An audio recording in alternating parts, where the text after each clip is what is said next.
mun ba da shi dan mu ga cewa ka kyautatawa al'ummar jihar Kano da kasa. Kare maka fatan alheri mai girma gwamna. Alhaji Hamisu iya tama.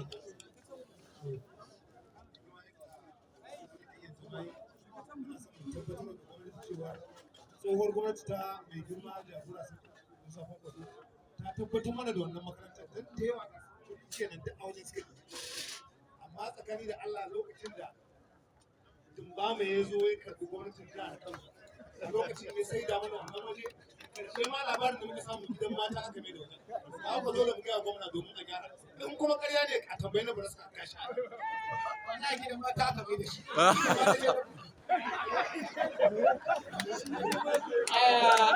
Jama'a mai jawabi na gaba executive secretary na censorship board Abba Al-Mustapha. Abba Al-Mustapha.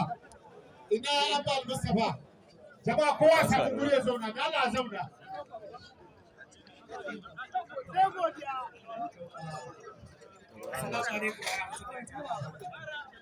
Girma gwamna da mataimakinsa da sauran makarai da ya yi zama a gefen da kyaman sauran yan fim yan kwana manyan shagirai manyan baki.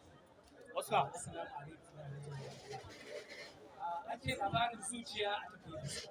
Mai girma gwamna duk wanda ka kalli fuskarsa a nan ka tabbatar da kan cewa ka faranta. Wallahi ka faranta wani. This is one of a kind. Ba taɓa yi ba. Kullum abin da shi ne ka zo da abu sabo. To mai girma gwamna muna godiya yan fim kaniyu sha'irai da sauransu gaba ɗaya ɗaya wanda suna da suke censorship board suna maka godiya kuma su ne maka fata alheri amma ga sata amsa.